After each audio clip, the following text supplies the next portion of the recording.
Hello everyone, welcome to वेदीफाइल। तो आज हम बात करने जा रहे हैं हाइजेनबर्ग रिएक्शन टेस्ट की। किसकी? हाइजेनबर्ग रिएक्शन टेस्ट की। बहुत इंपॉर्टेंट टेस्ट है ये हमारे बहुत सारे एग्जाम में पूछा जाता है। नीट में, एनसीईआरटी वाले जो क्वेश्चंस होते हैं उनमें सब जगह हमसे ये चीज पूछी जाती है कि हाइजेनबर्ग रिएक्शन क्या होती है, फिर हाइजेनबर्ग टेस्ट क्या होता है, उसके बारे में नोट्स लिखिए। तो देखिए क्या होता है, बहुत ध्यान से समझिएगा। हाइजेनबर्ग, अगर मैं रिएजेंट की बात करूं तो रिएजेंट क्या होता है, सबसे पहले देखिए बेंजीन सल्फोनाइल क्लोराइड। हमारा हाइजेनबर्ग रिएजेंट होता है बेंजीन सल्फोनाइल क्लोराइड, ये होता है हमारा हाइजेनबर्ग रिएजेंट। बात क्लियर है? देखिए स्ट्रक्चर क्या होती है, एक बेंजीन है जिससे एस डबल बॉन्ड ओ जुड़ा हुआ है और उसी सल्फर से मेरा एक क्लोरीन जुड़ा हुआ है। बात क्लियर है? समझ में आया? इसको हम बोलते हैं हाइजेनबर्ग रिएजेंट या फिर बेंजीन सल्फोनाइल क्लोराइड। बात समझ में आई? इसी को शॉर्ट में कुछ इस तरह भी लिख दिया जाता है C6H5SO2Cl।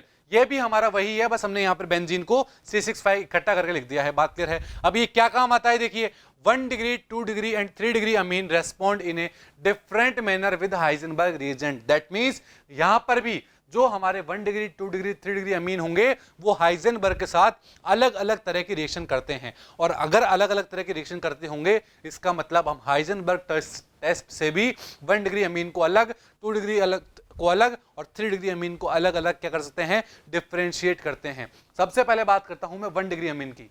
1 degree amine react with benzene sulfonyl chloride to give N substituted benzene sulfonamide. क्या बोला मैंने? जब 1 डिग्री अमीन की रिएक्शन अगर हम बेंजीन सल्फोनिक क्लोराइड के साथ कराएंगे तो मुझे क्या फॉर्म होता हुआ दिखेगा, मुझे N substituted benzene sulfonamide form होते हुए दिख जाएंगे। जैसे मैं बात करता हूं, देखिए ये मैंने लिया क्या, बेंजीन सल्फोनिल क्लोराइड ले लिया, दैट मींस हाइजेनबर्ग रिएजेंट लिया मैंने। इसकी रिएक्शन जब मैं 1 डिग्री अमीन के साथ कराऊंगा, दैट मींस नाइट्रोजन के ऊपर क्या लगा हुआ है, एक CH2 CH3 लगा हुआ है, 2 हाइड्रोजन लगे हुए हैं, ये है 1 डिग्री अमीन। इसके साथ जब कराऊंगा तो क्या होगा बताइए, नाइट्रोजन के पास क्या होते हैं, लोन पेयर होते हैं, तो वो नाइट्रोजन के लोन पेयर कहां अटैक करेगा, उस सल्फर के ऊपर अटैक करेगा। जैसे ही सल्फर के ऊपर अटैक करेगा तो SO बॉन्ड के इलेक्ट्रॉन ऑक्सीजन के पास चले जाएंगे और जैसे ही ऑक्सीजन के पास गए तो ऑक्सीजन पर नेगेटिव चार्ज आ चुका है नेगेटिव चार्ज।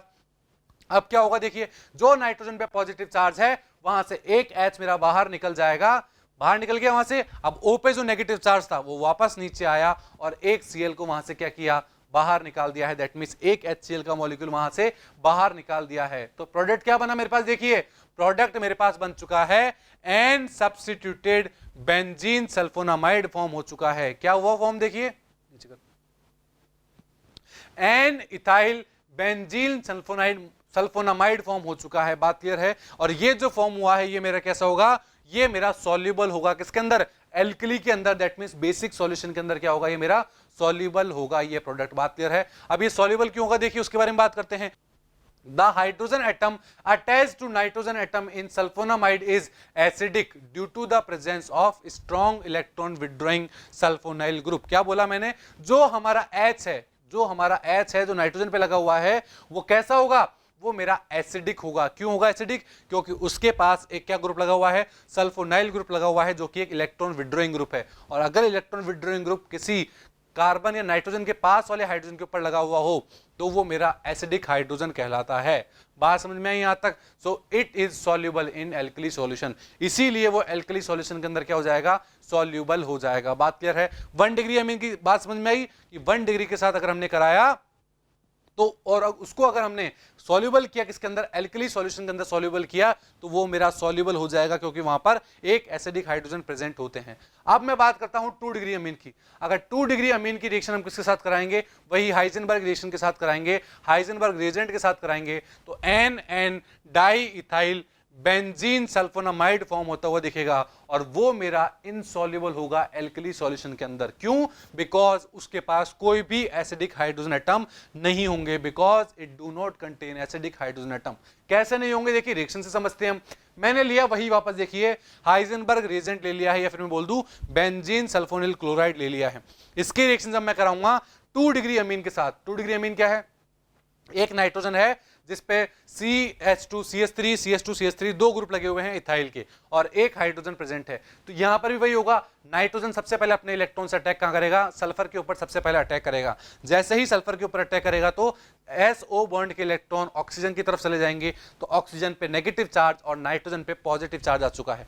जैसे ही नाइट्रोजन के ऊपर पॉजिटिव चार्ज आया, वहां से एक H बाहर निकल गया है। एक H बाहर निकलते ही ऑक्सीजन के ऊपर से इलेक्ट्रॉन नीचे की तरफ आएंगे और जैसे ही नीचे की तरफ आएंगे तो Cl भी वहां से बाहर निकल जाएगा। तो एक HCl का मॉलिक्यूल क्या हुआ, बाहर निकल चुका है। बात क्लियर है, एक HCl का मॉलिक्यूल वहां से हमने बाहर निकाल दिया है। जैसे ही HCl का मॉलिक्यूल एक बाहर निकला तो फॉर्म क्या हुआ, NN di ethyl benzene sulfonamide form हो चुका है। और ये मेरा क्या होगा, इंसॉल्युबल होगा एल्कली सॉल्यूशन के अंदर।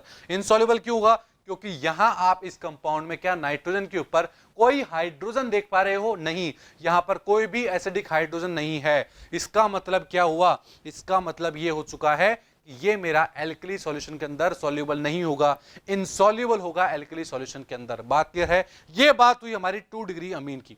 अब मैं बात करता हूं 3 डिग्री अमीन की।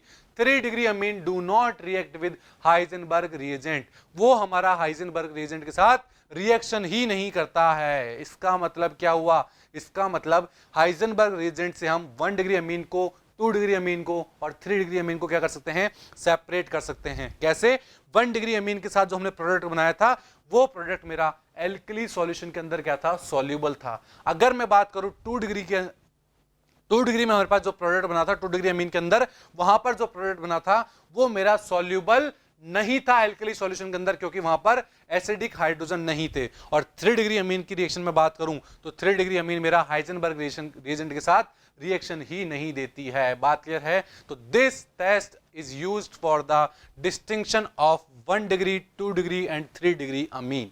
बात क्लियर है, ये बात थी हमारे किसकी, हाइजेनबर्ग रिएक्शन की बात थी कि किस तरह हमने पता लगाया कि किस तरह हम 1 डिग्री अमीन को, 2 डिग्री अमीन को, 3 डिग्री अमीन को कैसे करेंगे, डिफरेंशिएट करेंगे। आई होप आपको समझ में आया होगा। Thank you.